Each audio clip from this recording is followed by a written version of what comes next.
Do you know how to check battery cycle of your iPhone? Follow my steps. Firstly, you will need an app. Open App Store.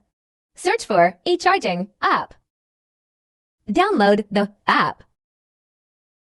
To check battery cycle, you have to open Settings. Go to Privacy. Scroll up. Then go to Analytics and Improvements. Then Analytics Data. Search for Log Aggregated. There will be date. Select the recent date. Click there. You can see share icon. Press there. Scroll left. The icons. You can see iCharging. Click it. Here you can see the battery cycle and actual battery health.